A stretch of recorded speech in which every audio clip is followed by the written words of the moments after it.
अस्सलाम वालेकुम।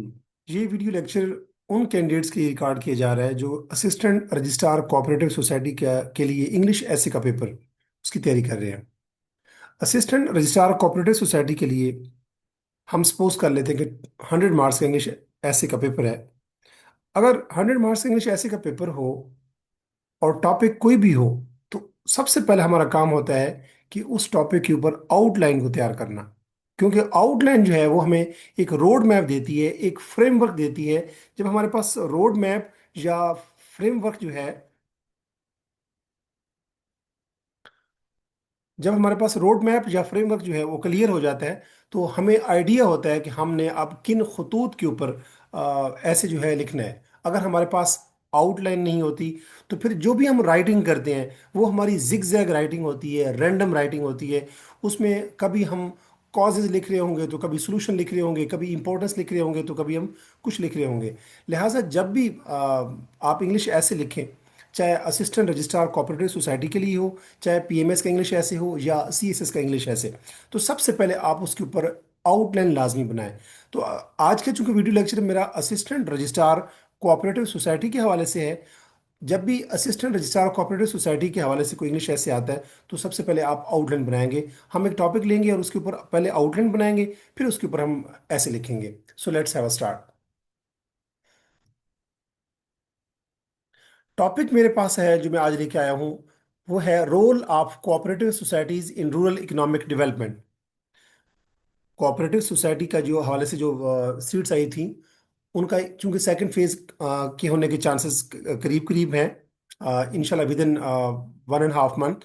तो अगर रोल ऑफ कोऑपरेटिव सोसाइटी के हवाले से क्वेश्चन आ जाता है इंग्लिश ऐसे में कि role of cooperative societies in rural economic development, इसके ऊपर इंग्लिश ऐसे लिखें, तो इस किस्म के टॉपिक को आपने कैसे टैकल करना है। सबसे पहले हम इसकी आउटलाइन बनाएंगे और आउटलाइन में सबसे पहले जो है हेडिंग वो होती है इंट्रोडक्शन की। आप ज़रा टॉपिक पे गौर करें। हम आउटलाइन पे बाद में जाएंगे, टॉपिक पे ज़रा गौर करें। ये टॉपिक जो है ये डिस्क्रिप्टिव टॉपिक है, आपने सिर्फ इसको नरेट करना है, डिस्क्राइब करना है किन चीज़ों को। इस टॉपिक के अंदर आप वेरिएबल देखेंगे, किन टॉपिक्स के ऊपर किन वेरिएबल्स को, किन कॉन्सेप्ट्स को, किन कॉन्स्ट्रक्ट्स को या किन टर्म्स को आपने लाजमी डिफाइन करना है या एक्सप्लेन करना है। एक वर्ड है इसमें है कोऑपरेटिव सोसाइटीज़ का, आप एग्जामिनर को बताएंगे कि इससे क्या मुराद है। दूसरा इसमें कॉन्सेप्ट है रूरल इकोनॉमिक डेवलपमेंट। रूरल तो सब जानते हैं कि जिसका ताल्लुक होता है विलेज से, देहातों से, कंट्री साइड से। लेकिन इकोनॉमिक डेवलपमेंट से क्या मुराद है, तो आपने दो टर्म्स इस ऐसे के टॉपिक के अंदर, दो टर्म्स जो हैं वो की टर्म्स हैं, दो की वेरिएबल्स हैं। पहला वेरिएबल है कोऑपरेटिव सोसाइटीज और दूसरा वेरिएबल है rural economic development, basically economic development. तो इन दोनों टर्म्स को आपने लाजमी डिफाइन करना है। कहाँ डिफाइन करना है, उसके लिए जरा देखें कि आउटलाइन जब बनाएंगे आप, और याद रखें कि आउटलाइन आपकी बड़ी कंप्रीहेंसिव होनी चाहिए। एक ही पेज के ऊपर आपकी आउटलाइन होनी चाहिए, और वो जो आउटलाइन आप बना देंगे, चाहे उसके ऊपर आपका आधा घंटा भी लग जाता है, तो उस आउटलाइन बनाने के बाद आपके लिए ऐसे लिखना जो है वो चाइल्ड प्ले होगा। आप बहुत जल्दी लिख पाएंगे। क्यों? क्योंकि आपने ज़्यादातर काम जो उसका होगा, जो मेन काम होगा, वो आप कर चुके होंगे आउटलाइन की शक्ल में, रोड मैप बना चुके होंगे। तो आउटलाइन में सबसे पहली हेडिंग होगी इंट्रोडक्शन की। आप इंट्रोडक्शन की हेडिंग के नीचे आप कुछ भी नहीं लिखेंगे। हाँ, अगर आप लिखना चाहते हैं तो थीसिस स्टेटमेंट लिख सकते हैं। थीसिस स्टेटमेंट क्या होती है वो मैं बताता हूँ, लेकिन पहले इंट्रोडक्शन की हेडिंग देंगे। और दूसरी हेडिंग में आप क्या देंगे, defining cooperative societies and economic development. वो जो दो वेरिएबल मैंने बताए हैं टॉपिक के अंदर लिखे हुए हैं, आप दूसरी हेडिंग देंगे defining cooperative societies and economic development. अब इंट्रोडक्शन की पहली हेडिंग होगी, उसके नीचे कुछ भी नहीं लिखेंगे, उसके ऊपर एक पैराग्राफ लिखेंगे इंग्लिश ऐसे में। दूसरी हेडिंग होगी defining cooperative societies and economic development.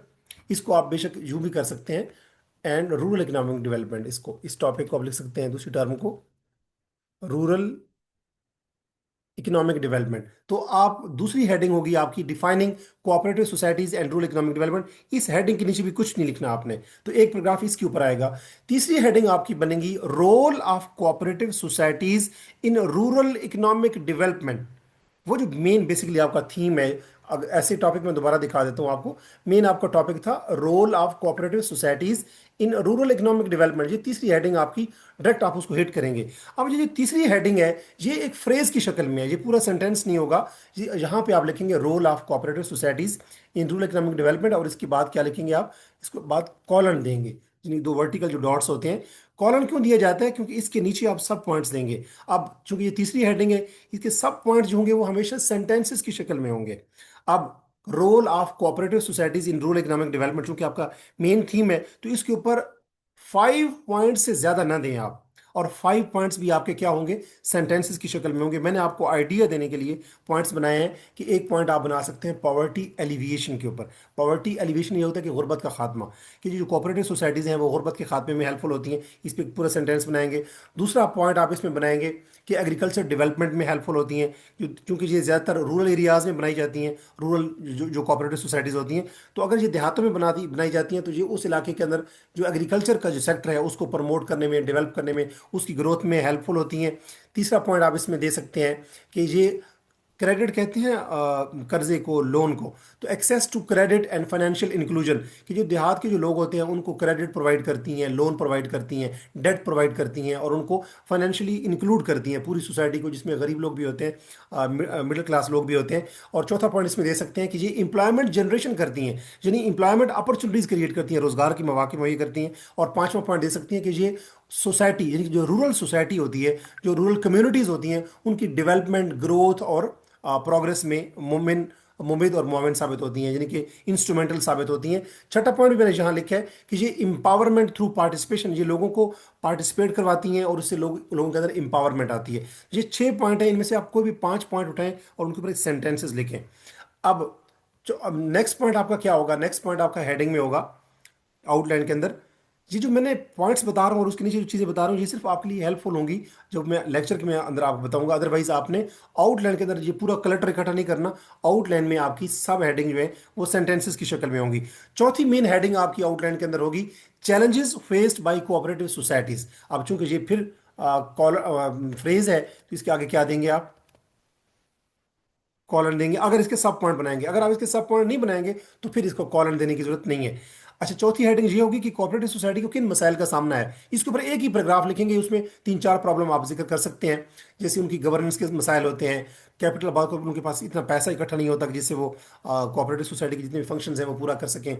और पॉलिटिकल इंटरफेरेंस की जो सियासी जो पार्टीज होती हैं वो भी उसमें इंटरफेयर करती रहती हैं उनकी वर्किंग में। और लोगों की लिटरेसी रेट कम होता है, उनकी एजुकेशन कम होती है, लिहाजा लोगों को काम करने में भी कोऑपरेटिव सोसाइटी में मसाइल का सामना होता है।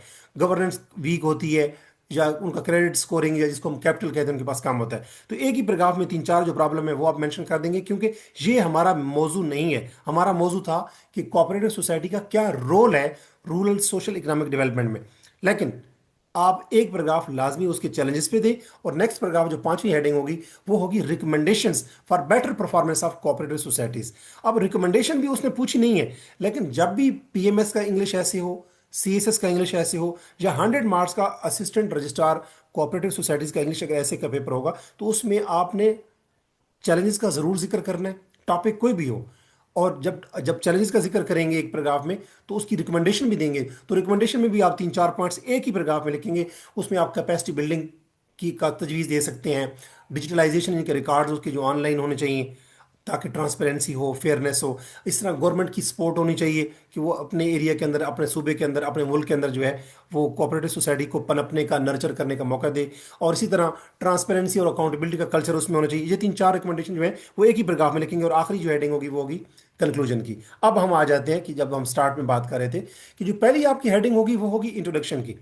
आप इस इंट्रोडक्शन की हेडिंग के नीचे कुछ भी नहीं लिखेंगे, लेकिन इंट्रोडक्शन की पैराग्राफ में क्या लिखेंगे आप लिखेंगे कि आप कोऑपरेटिव सोसाइटी को डिफाइन करेंगे। कैसे? आप बताएंगे कि कोऑपरेटिव सोसाइटी जो है, ये हम इसकी सेकंड हेडिंग में आएंगे, लेकिन आप इसमें ब्रीफ सा बताएंगे कि कोऑपरेटिव सोसाइटी जो है ये मेंबर ओरिएंटेड, वो मुख्तलिफ मेंबर्स आपस में इकट्ठे होते हैं, मेंबर्स ओन करते हैं, डेमोक्रेटिक कल्चर होता है उसमें, तमाम लोग पार्टिसिपेट करते हैं। और ये बेसिकली क्या होती है कि रूरल एरियाज़ में जो सोसाइटीज़ होती हैं, जो कम्युनिटीज़ होती हैं, उनकी एम्पावरमेंट में, उनकी डेवलपमेंट में, उनकी ग्रोथ में, उनकी इनरिचमेंट में, उनकी एम्पावरमेंट में ये हेल्पफुल सोसाइटीज़ होती हैं। और डेमोक्रेटिक कल्चर होता है इनके अंदर, यानी जमहूरी अकदार पे मबनी होती हैं। फिर इसका हिस्टोरिकल बैकग्राउंड भी आप 1-2 सेंटेंस में दे सकते हैं कि सबसे पहले ये यूके के अंदर मानचेस्टर एक इलाका है। मानचेस्टर के अंदर एक इंडस्ट्रियल बेसिकली टाउन है जिसको हम कहते हैं रोशडेल। तो रोशडेल में एक बेसिकली सबसे बनाया था 1844 में, यानी कि 19th सेंचुरी के अंदर 1844 में एक वहाँ एक बनाई गई थी 21 मेंबर्स मिलके। कुछ लोग हवाला जात में आता है कि 12 मेंबर थे, कुछ कहते हैं कि 21 मेंबर्स थे। उन्होंने मिलकर अपने इलाके की इंपावरमेंट के लिए, अपने इलाके की ग्रोथ, प्रोग्रेस और डेवलपमेंट के लिए एक कोऑपरेटिव सोसाइटी बनाई थी। तो इसका एक हिस्टोरिकल बैकग्राउंड दे के फिर आप बता सकते हैं कि अब तमाम दुनिया के तमाम ममालिक में जो कोऑपरेटिव सोसाइटीज जो हैं वो पाई जाती हैं किस सेक्टर में। एग्रीकल्चर सेक्टर में होती है, क्रेडिट स्कोरिंग में होती है। इसके अलावा अगर हम देखें तो हाउसिंग की कोऑपरेटिव सोसाइटीज भी होती हैं। इसके अलावा अगर हम देखें तो एम्प्लॉयमेंट जनरेशन की भी होती हैं, वेमेन की एम्पावरमेंट की भी कोऑपरेटिव सोसाइटीज होती हैं। इसी तरह आप फिर थीसिस स्टेटमेंट दे सकते हैं पहले पैराग्राफ में, जो इंट्रोडक्शन का पैराग्राफ होगा। याद रखें, थीसिस स्टेटमेंट एक ऐसा सेंटेंस होता है जो पूरे ऐसे की जान होता है, और वो कहाँ लिखा जाता है? वो इंट्रोडक्शन के पैराग्राफ की आखिरी लाइन होती है। और उस लाइन को पढ़ के एग्जामिनर जब आपका पेपर चेक कर रहा होता है, उसको आइडिया हो जाता है कि आपका स्टांस क्या होगा इस पूरे ऐसे में। तो यहाँ पे मैंने थीसिस स्टेटमेंट बनाई है कि cooperative societies act as engines of inclusive and sustainable rural development. अब ये जरा देखें, इसके अंदर मैंने कोऑपरेटिव सोसाइटी का वर्ड भी यूज किया है, और मैंने कहा कि ये एजेंट के तौर पे काम करती हैं, या इंजन के तौर पे काम करती हैं, या कैटलिस्ट के तौर पे काम करती हैं। किसके लिए? मकसद क्या होता है इनका? इंक्लूसिव, यानी तमाम लोग उसमें शामिल होते हैं, और सस्टेनेबल, यानी कि ये अपना खर्चा खुद चला रही होती हैं, यानी कि इनका जो प्रॉफिट होता है वही और दोबारा ये प्लो बैक करते हैं, वही इन्वेस्टमेंट बनता है। और फिर यानी सस्टेनेबल का मतलब होता है, सस्टेनेबल ऐसी चीज होती है जो अपने आप को खुद चला रही हो। तो ये सस्टेनेबल रूरल डेवलपमेंट के लिए बेसिकली इंजन के तौर पे काम करती हैं कोऑपरेटिव सोसाइटीज। तो मेरा ये स्टांस होगा कि ये सोसाइटीज होती हैं, ये रूरल एरियाज के अंदर इंक्लूसिव और सस्टेनेबल डेवलपमेंट के लिए इंजन का काम करती हैं। अब ये एक स्टेटमेंट जो है, ये पूरे मेरे ऐसे की बैकबोन होगी, जान होगी, सेंट्रल थीम होगा, समरी होगी। वन लाइन समरी को हम कहते हैं थीसिस स्टेटमेंट। और थीसिस स्टेटमेंट कहाँ लिखी जाती है? मैं अक्सर अपने लेक्चर्स में बताता रहता हूँ कि थीसिस स्टेटमेंट आपका इंट्रोडक्शन का पैराग्राफ जब एंड हो रहा होगा, ऐसे जब हम स्टार्ट करते हैं तो पहले तो आप आउटलाइन ड्रा करते हैं। अब इन आउटलाइन ड्रा हो गई, आपको रोड मैप मिल गया। अब आपने पहला पैराग्राफ लिखना है इंट्रोडक्शन का। इंट्रोडक्शन के पैराग्राफ में आप कोऑपरेटिव सोसाइटी को ब्रीफली डिफाइन करके, उसका हिस्टोरिकल बैकग्राउंड दे के, और फिर उसके ऊपर थोड़ा सा 3-4 लाइन में, 2-3 लाइन में, साढ़े तीन लाइन में, 4 लाइन में, 3.5 लाइन, 4 लाइन में आप देंगे उसका रोल, कि उसके बेनिफिट जो होंगे वो मुख्तसर से बयान करेंगे। और फिर आखिरी लाइन जो इंट्रोडक्शन की पैराग्राफ की होगी वो ये लाइन होगी कि cooperative societies act as engine of inclusive and sustainable rural development. अब उसके बाद दूसरी जो हेडिंग है, अब ये जो आप आउटलाइन आप ड्रा करेंगे, क्योंकि आज के लेक्चर में मैं आउटलाइन ड्रा करना सिखा रहा हूं आपको, तो इंट्रोडक्शन की हेडिंग के नीचे कुछ भी नहीं लिखेंगे। हाँ, अगर आपने लिखना है, आपके लिए जरूरी है, आप चाहते हैं कुछ ना कुछ लिखूं, तो फिर आप थीसिस स्टेटमेंट लिख सकते हैं। और थीसिस स्टेटमेंट भी पहले नहीं लिखी जाती, थीसिस स्टेटमेंट की हेडिंग दी जाती है जब पूरी आउटलाइन आप ड्रा कर चुके होते हैं। फिर आपको पता चलता है कि मेरे पूरे ऐसे की आउट थीसिस स्टेटमेंट क्या होनी चाहिए, फिर ये सेंटेंस लिख सकते हैं। तो चूंकि मैंने ये पूरी आउटलाइन पहले ड्रा कर दी है, तो मुझे आइडिया है कि मैं अगर इस किस्म की थीसिस स्टेटमेंट दूं तो ये पूरे ऐसे को रिप्रेजेंट कर रही है। इस तरह दूसरी हेडिंग आपकी होगी defining cooperative societies and rural economic development. अब इस हेडिंग के नीचे भी कुछ भी नहीं लिखा जाएगा आउटलाइन के अंदर, लेकिन ऐसे के अंदर जब आप ऐसे लिख रहे होंगे तो इंट्रोडक्शन के पैराग्राफ के बाद दूसरा पैराग्राफ जो होगा उसमें आप कोऑपरेटिव सोसाइटीज को भी डिफाइन कर रहे होंगे, और साथ साथ आप रूरल इकोनॉमिक डेवलपमेंट को भी डिफाइन कर रहे होंगे, क्योंकि ये आपके ऐसे के टॉपिक के दो मेन की वेरिएबल्स हैं। तो आप कोऑपरेटिव सोसाइटी को डिफाइन करेंगे कि ये वॉलंटरी, यानी कि खुद लोग अपनी खुद बनाते हैं, और ये एक डेमोक्रेटिक कल्चर पे मबनी, मेंबर ड्रिवन, यानी कि लोग इसमें मेंबर्स होते हैं, और ये ऑर्गेनाइजेशंस होती हैं बेसिकली जो इन प्रिंसिपल्स पे चलती हैं कि ये एथिकल होती हैं, सेल्फ हेल्प यानी कि सस्टेनेबल होती हैं, डेमोक्रेटिक कंट्रोल होता है इनके अंदर, और इसमें इक्विटी होती है और पार्टिसिपेशन होती है। एक कंसेप्ट होता है इक्वालिटी, एक कंसेप्ट होता है इक्विटी। इक्वालिटी ये है कि अगर एक फॉर एग्जांपल मैंने अपने घर में अपने 5 भाइयों में पैसे तकसीम करने हैं ईदी के तौर पे, तो मैं अगर मेरे मेरे 4 भाई डॉक्टर हैं और एक भाई मेरा बेरोजगार है, इक्वालिटी ये है कि मैं सबको 1000-1000 रुपए दे दूं ईदी। ये इक्वालिटी है। इक्विटी ये है कि जो डॉक्टर्स भाई हैं वो तो ऑलरेडी मतलब है कि अर्निंग पोजीशन में है, तो उनको मैं फॉर एग्जांपल 500-500 रुपए दूं, और जो भाई मेरा बेरोजगार है उसको मैं 1000 रुपए या 2000 रुपए दूं। यानी कि इक्विटी होते हैं कि नीड के मुताबिक किसी की उसकी हेल्प करना या उसको सपोर्ट करना। तो ये इनका कॉन्सेप्ट होता है कि ये इक्विटी और पार्टिसिपेशन की बुनियाद पे चलती है। इक्विटी का मतलब ये है कि अगर कोई बंदा जॉब में है तो वो जरूरी नहीं है कि तमाम लोग ही इसमें बराबर का टाइम दे रहे होते हैं। जो लोग बेरोजगार होते हैं वो ज्यादा टाइम दे रहे होते हैं, जो लोग जॉब वाले होते हैं वो अपना पैसा दे रहे होंगे। तो ये इक्विटी का कंसेप्ट है कि ज़रूरत के मुताबिक, उसकी रिक्वायरमेंट्स के मुताबिक, उसकी सिचुएशन के मुताबिक, सरकमस्टांसिस के मुताबिक लोग इसमें पार्टिसिपेट कर रहे होते हैं। और वो लोग पार्टिसिपेट जब करते हैं तो इससे रूरल इकोनॉमिक डेवलपमेंट होती है। और रूरल इकोनॉमिक डेवलपमेंट को कैसे डिफाइन करेंगे? जब इस टर्म को डिफाइन कर रहे होंगे तो आप बताएंगे कि रूरल इकोनॉमिक डेवलपमेंट एक ऐसा कॉन्सेप्ट है जिसमें बेसिकली आप पहले बताएंगे कि जो रूरल एरियाज हैं पाकिस्तान के अंदर, वो उसके अंदर आबादी ज़्यादा है लोगों की। पाकिस्तान के अंदर आप किसी मुल्क को भी कह सकते हैं, वैसे इस ऐसे को पाकिस्तान सेंट्रिक बनाने की जरूरत नहीं है, क्योंकि पाकिस्तान का वर्ड ऐसे में नहीं आया। अगर हम दोबारा मैं दिखाता हूँ आपको, ये जो टॉपिक था हमारा उसमें कंसेप्ट कहीं पाकिस्तान का लफ्ज नहीं है।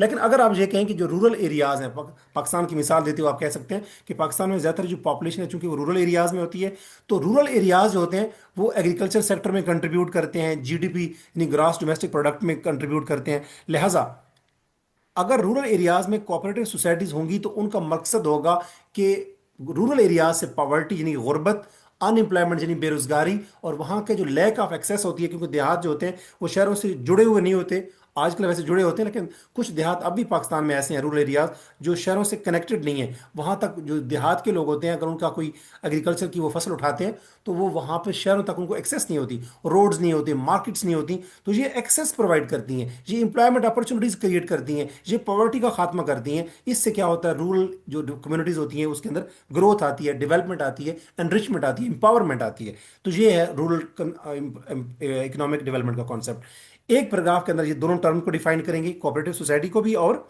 रूरल इकोनॉमिक डेवलपमेंट को भी। अब आपके ऐसे के दो पैराग्राफ हो गए, पहले पैराग्राफ में इंट्रोडक्शन, दूसरे पैराग्राफ में आपका दोनों टर्म्स को आपने डिफाइन कर देना है। तीसरा जो पैराग्राफ होगा उसमें बेसिकली आप इसका रोल स्टार्ट करेंगे। तीसरा पैराग्राफ होगा पॉवर्टी रिडक्शन के ऊपर, कि यानी कि ये कोऑपरेटिव सोसाइटी जो होती हैं ये पॉवर्टी रिडक्शन या पॉवर्टी एलिवेशन में कैसे हेल्पफुल होती हैं। तो तीसरे पैराग्राफ का जो स्टार्ट सेंटेंस होगा वो टॉपिक सेंटेंस होगा, और वो वही सेंटेंस होगा जो आप यहाँ पे आउटलाइन में दे चुके होंगे। लिहाजा पॉवर्टी रिडक्शन के ऊपर यहाँ पे एक सेंटेंस दें जो कंप्रीहेंसिव हो, कंसाइज हो, प्रिसाइज हो। और ये आपके तीसरे पैराग्राफ के अंदर टॉपिक सेंटेंस बनेगा, और तीसरा पैराग्राफ पॉवर्टी रिडक्शन के ऊपर होगा कि कैसे ये सोसाइटीज होती हैं ये गुर्बत के खात्मे में हेल्पफुल होती हैं। चौथा पैराग्राफ आपका होगा कि ये कैसे उस देहातों के अंदर एग्रीकल्चरल बैकग्राउंड के जो लोग होते हैं वो आपस में मिलते हैं, आपस में अपनी बाहमी तावन से वो फर्टिलाइजर्स खरीदते हैं, और इस तरह सीड्स खरीदते हैं, और वो ज़मीनों को हमवार करवाते हैं, और वो अपने एरिया की एग्रीकल्चर डेवलपमेंट में, एनरिचमेंट में, एम्पावरमेंट में हेल्पफुल होते हैं। तो यूँ ये जो कोऑपरेटिव सोसाइटीज़ होती हैं जो रूरल एरियाज़ में होती हैं वो उस इलाके की एग्रीकल्चर की ग्रोथ में भी हेल्पफुल होती हैं। तो इसमें जो चौथा पैराग्राफ होगा, तीसरा पैराग्राफ होगा, उसमें होगा कि ये अपने एरिया के अंदर जो लोग होते हैं उनको लोन्स प्रोवाइड करती हैं, क्रेडिट प्रोवाइड करती हैं, और फाइनेंशियल इंक्लूजन में इनके तमाम जो गरीब लोग होते हैं, जो फार्मर्स होते हैं, उनको भी इंक्लूड करती है उस इलाके की डेवलपमेंट में। यानी देहात के अंदर अगर कोई अमीर तरीन लोग हैं तो सिर्फ उनको ही, ये उनके लिए नहीं होती, ये होती है कि तमाम लोग, चाहे उसमें कोई गरीब लोग हैं, बेरोजगार लोग हैं, कोई ऑर्फन है, तो वो तमाम लोग, उन लोगों को फाइनेंशियली तौर पे इंक्लूड करती है कि वो भी इकोनॉमिक मेन स्ट्रीम में शामिल हो जाए। इसी तरह एक पैराग्राफ इसमें लिख सकते हैं कि ये एम्प्लॉयमेंट अपॉर्चुनिटीज जनरेट करती है, यानी कि एग्रो बेस्ड इंडस्ट्री बन सकती है, कि कनोला होता है, कनोला की वो लोग काश्त करते हैं तो उससे फिर ऑयल प्रोड्यूस होता है। तो यूँ एग्रीकल्चर बेस्ड बेसिकली इंडस्ट्री खड़ी हो सकती है, और उस इलाके के जो लोग होते हैं उनको एक नया कॉन्सेप्ट मिल जाता है। जो लोग बेरोजगार होते हैं उनको कोई ना कोई जो रोजगार मिल जाता है। जिस अगर फॉर एग्जांपल ये विमेन एम्पावरमेंट में काम कर रही हैं तो जो खवातीन हैं उनको क्राफ्ट सिखाती हैं ये सोसाइटीज़। इसी तरह अगर कोई वहाँ पे कोई ऐसा एरिया जो टाउन है तो वहाँ पे ये हाउसिंग सोसाइटी बन सकती है, तो वहाँ पे जो मजदूर होंगे उनको वहाँ पे मैसन के तौर पे, वहाँ पे लेबर के तौर पे जॉब अपॉर्चुनिटी मिल जाती है, क्योंकि वहाँ पे प्रोजेक्ट्स बनाती हैं जो रूरल जो कोऑपरेटिव सोसाइटीज़ होती हैं। इसी तरह सोशल डेवलपमेंट में आप बात कर सकते हैं कि ये किसी भी देहात के अंदर, किसी भी रूरल एरिया में एजुकेशन का प्रोजेक्ट, वहाँ डिस्पेंसरी कायम हो सकती है, वहाँ कम्युनिटी वेलफेयर में कोई कमेटी स्टार्ट हो सकती है, वेमेन एम्पावरमेंट की जैसे मैंने बात की। तो ये उस तरीके से उस इलाके की, रूरल एरिया की खवातीन, नौजवान लोगों को और जो बूढ़े लोग होते हैं उन तमाम की एजुकेशन, हेल्थ और वेमेन एम्पावरमेंट के ऊपर ये काम करती है। इवन के बच्चों के राइट्स के ऊपर भी ये काम करती हैं। तो ये छठा पॉइंट जैसे मैंने कहा कि तमाम लोग चूंकि इसमें पार्टिसिपेट करते हैं तो तमाम लोगों की इंपावरमेंट होती है, चाहे वो मार्जिनलाइज कम्युनिटीज़ हैं, चाहे पर्सन विद डिसेबिलिटीज़ हैं, चाहे विमेन हैं, चाहे बच्चे हैं, चाहे बूढ़े लोग हैं। तो तमाम लोगों की पार्टिसिपेशन करवा के उन लोगों की इक्विटी की बुनियाद पे। अब अगर बूढ़े लोग होंगे तो वो साफ सारे वो ईंटें उठा के तो नहीं ले आएंगे, क्योंकि वो बूढ़े लोग जो हैं वो तो ये काम अफोर्ड नहीं कर सकते। तो बूढ़े लोग सुपरवाइज कर रहे होंगे, जो नौजवान लोग होंगे वो एज लेबर के तौर पर काम कर रहे होंगे, खवातीन जो है वो घर में बैठ के दस्तकारियाँ कर रही होंगी हैंडीक्राफ्ट वगैरह की मदद से। तो मतलब ये है कि ये ऐसी सोसाइटीज़ होती हैं, चाहे वो एग्रीकल्चर सेक्टर के लिए हूँ, हाउसिंग सोसाइटीज के लिए हूँ, वेमेन राइट्स के ऊपर हूँ, चाइल्ड प्रोटेक्शन के ऊपर हूँ, या किसी पर्पज के लिए भी हूँ, तो ये उस अपने सेक्टर के जरिए उस इलाके की एम्पावरमेंट और लोगों की पार्टिसिपेशन में तमाम लोग आपस में मिल जाते हैं। जो 5 paragraph, 5 points would be sufficient, लेकिन ये जो आउटलाइन जब बनाएंगे तो उसमें सारे पॉइंट्स आप सेंटेंसेस की शक्ल में बनाएंगे, और सेंटेंसेस में कुछ बातें आपने रिपीट नहीं करनी, बार बार कोऑपरेटिव सोसाइटी का वर्ड इस्तेमाल नहीं करना, उसका नेमल बदल, अल्टरनेटिव उसके वर्ड यूज कर सकते हैं आप। इसी तरह चौथा पैराग्राफ जो होगा उसमें मैंने हेडिंग दी है कि challenges faced by cooperative societies. अब इस ये सिर्फ हेडिंग देंगे आप आउटलाइन के अंदर, इसके नीचे कुछ भी नहीं लिखना, लेकिन आपको समझाने के लिए मैं यहाँ पे मैंने कुछ बातें लिखी हैं कि कोऑपरेटिव सोसाइटी की जब आप चैलेंजेस का जिक्र करेंगे तो आप कहेंगे कि जो कोऑपरेटिव सोसाइटी इस टाइम दुनिया में रन कर रही हैं मुख्तलिफ ममालिक में, इवन इंक्लूडिंग पाकिस्तान में, तो उनमें गवर्नेंस के मसाइल होते हैं, गवर्नेंस बहुत वीक होती है, उनके पास पैसा नहीं होता, उनकी कैपिटल या जिसको क्रेडिट वर्दीनेस कहते हैं वो काम होती है, lack of capital, political interference होती है जिसमें लोग मकामी जो सूबाई हुकूमत है या लोकल गवर्नमेंट है या जो फेडरल गवर्नमेंट है वो उसमें बार बार इंटरवीन करती है, मकामी एमएनए एमपी उसमें इंटरवेंशन करते रहते हैं कि हमारे बंदे जो है उसमें ज़्यादा लीडिंग रोल प्ले करें, डिफरेंट पॉलिटिकल पार्टीज उसमें अपनी इंटरवेंशन करती हैं, तो इसकी ये प्रॉब्लम्स हैं। और उसमें लिटरेसी लोगों का रेट, जो देहातों के लोगों का लिटरेसी रेट कम होता है, लिहाजा लोगों के पास अच्छे आइडियाज़ नहीं होते, या वर्थ वाइल या फिजिबल या वायबल आइडियाज़ नहीं होते, यूँ ये चैलेंजेस का सामना होता है। और तो इस तरह एक पैराग्राफ के अंदर इसके 3-4 प्रॉब्लम का जिक्र कर सकते हैं आप, 3 प्रॉब्लम भी सफिशिएंट है। और अगला पैराग्राफ जो होगा आउटलाइन जो है उसके अंदर 5वीं हेडिंग होगी कि recommendations for better performance of cooperative societies. अब ये एक हेडिंग होगी, इसके नीचे कुछ भी नहीं लिखेंगे, जो कुछ मैंने यहाँ लिखा है आपको समझाने के लिए कि अगर इसके ऊपर आप पैराग्राफ लिखेंगे रिकमेंडेशन के ऊपर, जो लाजमी लिखना चाहिए उसमें आप लिखेंगे कि कैपेसिटी बिल्डिंग होनी चाहिए, जो लोग कोऑपरेटिव सोसाइटीज बना रहे हैं उन ये जो कोऑपरेटिव सोसाइटीज है उनका रिकॉर्ड जो है वो डिजिटलाइज होना चाहिए, ताकि फेयरनेस ट्रांसपेरेंसी आए, ताकि उसका ऑडिट हो सके, प्रॉपरली चेक एंड बैलेंस हो सके। और गवर्नमेंट की सपोर्ट होनी चाहिए, लोकल गवर्नमेंट की, प्रोविंशियल गवर्नमेंट की और फाइनेंशियल फेडरल गवर्नमेंट की, कि वो कोऑपरेटिव सोसाइटी के जितने भी प्रोजेक्ट्स हैं उनमें उसको सपोर्ट करे। और ट्रांसपेरेंसी और अकाउंटेबिलिटी का निज़ाम होना चाहिए ताकि लोग उसमें करप्शन ना कर सकें, प्रॉपरली ऑडिट हो। तो ये 3-4 रिकमेंडेशन, जो 2-3 रिकमेंडेशन भी आप, जो आपको लगता हो सूटेबल है, जो आपको लगता हो कि ज़्यादा प्रोमिनेंट है, की रिकमेंडेशन है, वो एक ही पैराग्राफ में आप छोटे से पैराग्राफ में मेंशन करेंगे। और आखिर पे जब कंक्लूजन की हेडिंग देंगे तो उसके अंदर, आउटलाइन के अंदर कंक्लूजन की हेडिंग के नीचे कुछ भी नहीं लिखेंगे, लेकिन जब कंक्लूजन का पैराग्राफ लिखेंगे उसमें सारी बातें लिखेंगे। उसमें स्टार्ट करेंगे थीसिस स्टेटमेंट से, याद रखें इंट्रोडक्शन के पैराग्राफ की आखिरी लाइन थीसिस स्टेटमेंट होती है, लेकिन कंक्लूजन के पैराग्राफ की पहली लाइन जो होती है वो थीसिस स्टेटमेंट होती है। तो जो थीसिस स्टेटमेंट मैंने ऊपर लिखी है, जो मैंने आपको बताई है, आप उससे कंक्लूजन का पैराग्राफ स्टार्ट करें। जरा देखें थीसिस स्टेटमेंट क्या थी हमारी। थीसिस स्टेटमेंट ये थी, मैं इसको हाईलाइट कर देता हूं, कि कोऑपरेटिव सोसाइटीज जो है वो इंजन के तौर पे काम करती हैं for inclusive and sustainable rural development. तो इससे इस सेंटेंस को आप घुमा फिरा के, इस सेंटेंस को थोड़ा सा चेंज करके, आप उससे, इस सेंटेंस से यानी कि थीसिस स्टेटमेंट से कंक्लूजन का जो आखिरी पैराग्राफ होगा उसका स्टार्ट करेंगे।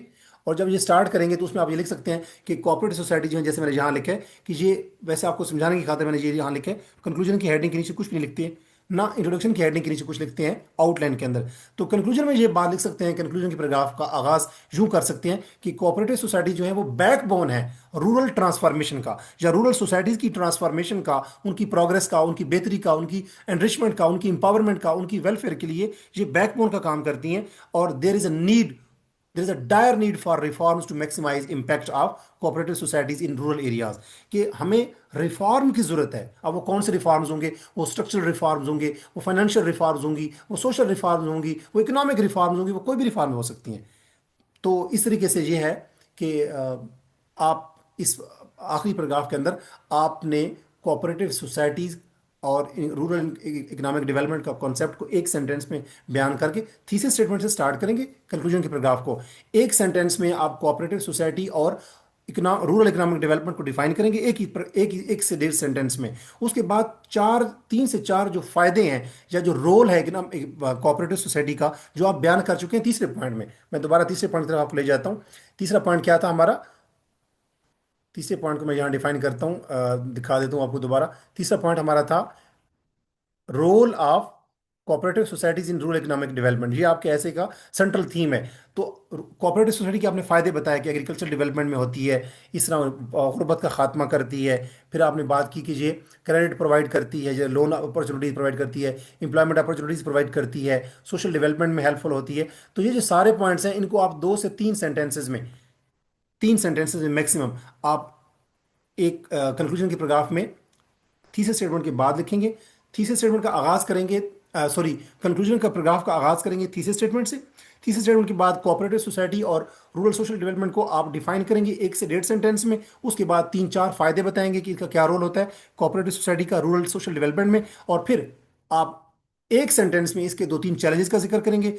आखिरी जो सेंटेंस होगा, सेकंड लास्ट सेंटेंस होगा, उसमें आप रिकमेंडेशन देंगे 1 से 1.5 सेंटेंस में। और आखिर पे होप ओरिएंटेड एंड करेंगे। और होप ओरिएंटेड एंडिंग का मतलब है ऑप्टिमिस्टिक एंडिंग देंगे कि अगर ये जो ऊपर रिकमेंडेशन आप लिखेंगे कि जो ऊपर रिकमेंडेशन हमने बयान किए हैं अगर इन पे अमल किया जाए तो कोऑपरेटिव सोसाइटीज जो हैं वो रूरल एरियाज के अंदर सोशल इकोनॉमिक डेवलपमेंट के लिए कैटलिस्ट के तौर पे, बैकबोन के तौर पे, एजेंट्स के तौर पे, इंजन के तौर पे उभर सकती हैं। तो ये तो हमारी हो गई बेसिकली आउटलाइन। अब इस ऐसे को लिखने के लिए कुछ मैंने सपोर्टिंग डाटा ढूंढा है, रिकमेंडेड बुक्स हैं। किसी पैराग्राफ के अंदर आप इस किताब का हवाला दे सकते हैं, कोऑपरेटिव मैनेजमेंट एंड एडमिनिस्ट्रेशन, ये के तैमिनी की किताब है। एक और किताब है theory and practice of cooperation, ये किताब है R D अग्रवाल की, ये इंडियन बेसिक ऑथर है। और एक और किताब का नाम है cooperatives in rural development, O B Singh की किताब है। एक और किताब है agriculture cooperation in developing countries, ये जॉन F मेलर की किताब है। और एक और किताब है the cooperative movement in developing countries, ये किताब है हैंस मोकेनर की। इन 5 किताबों में से कोई सी 2-3 किताबों का हवाला दे के किसी पैराग्राफ में आप किताब का हवाला दें, किसी किताब में आथर का हवाला दे दें। जरूरी नहीं है कि किताब का हवाला दें तो आथर का हवाला भी दें। अगर आपको आथर का नाम याद है, किताब का हवाला नाम याद नहीं है, तो किसी पैराग्राफ में किताब का हवाला दें, किसी पैराग्राफ में आथर का हवाला दे दें। उससे उस पैराग्राफ की जान जो है वो मजीद मजबूत हो जाएगी।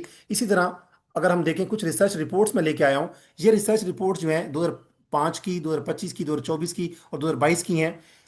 एक एक रिसर्च रिपोर्ट है role of cooperatives in economic development, बड़ी रेलेवेंट है। एक और रिसर्च रिपोर्ट है case study on rural cooperatives improving farmer income. एक और एक रिसर्च स्टडी है कि cooperatives and socio economic stability.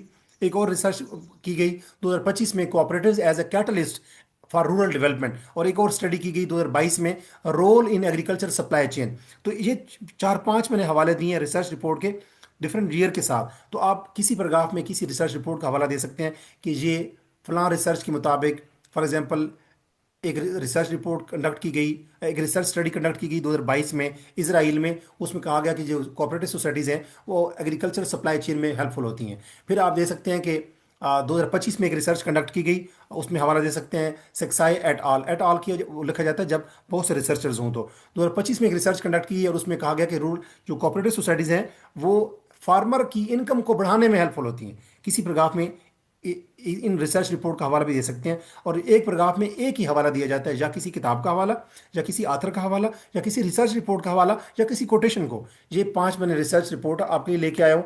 इसी तरह कुछ डाटा पॉइंट्स हैं, जैसे ये इनकम को इंक्रीज करने में हेल्पफुल होती हैं, किसी पैराग्राफ में ये पॉइंट लिख सकते हैं। किसी पैराग्राफ में आप लिख सकते हैं कि ये एग्रीकल्चर फाइनेंसिंग के शेयर को बढ़ाती हैं। कहीं पे आप लिख सकते हैं कि ये इंप्लॉयमेंट अपॉर्चुनिटीज़ क्रिएट करती हैं।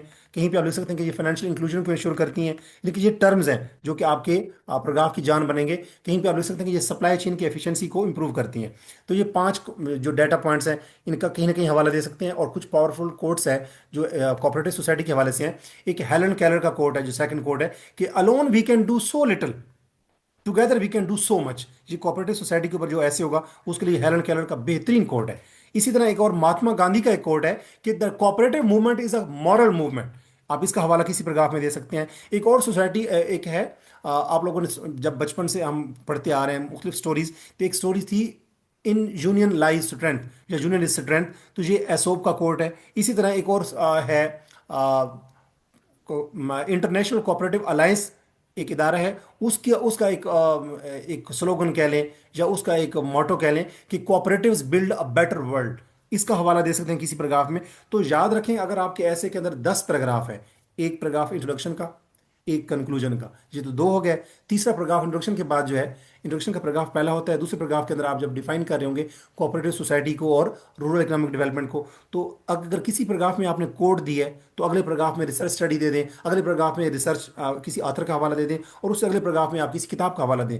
तो ये इस जो मैंने मटेरियल प्रोवाइड किया है, इसमें 5 कोट्स दिए हैं। जैसे पहला कोट है कि cooperation is the thorough conviction that nobody can get there unless everybody gets there. अब ये थोड़ा सा डिफिकल्ट है, आप इसको स्किप कर सकते हैं। जो बाकी दूसरा तीसरा चौथा पांचवा जो कोड है ये इंतहाई रेलेवेंट है, मैं इसको स्किप कर रहा हूँ ताकि ये आ, जिस मुश्किल जो चीज़ है वो आपके साथ जो आपकी नज़र के नीचे भी ना आए। तो ये जो चार हवाला जात हैं, यानी कि जो कोड्स हैं, इनमें से कोई एक दो कोड आप मेंशन कर सकते हैं। ऊपर मैंने कुछ डाटा पॉइंट्स बताए हैं या रिसर्च पॉइंट्स बताए हैं कि किन किन बातों के ऊपर आप फायदे बता सकते हैं कोऑपरेटिव सोसाइटी के रूरल इकोनॉमिक डेवलपमेंट में। इसी तरह मैंने कुछ पांच आपको रिसर्च रिपोर्ट्स के हवाले दिए हैं। इस 2005 की, 2022 की, 2025 की, 2024 की रिसर्च रिपोर्ट्स हैं। और साथ इसी तरह मैंने कुछ पांच आपको किताबों के हवाले दिए हैं with with the name of authors. तो अगर आपको ऑथर का नाम याद रहता है तो वो उसका जिक्र कर दें कि फलां ऑथर ने कोऑपरेटिव सोसाइटी के बारे में ये बताया, उसके बेनिफिट के बारे में। या किताब का नाम याद रहता है और ऑथर का नाम याद नहीं रहता तो किताब का हवाला दे दें कि ऑथर ऑफ बुक, आगे उसका नाम इन्वर्टेड कमाज में लिखें।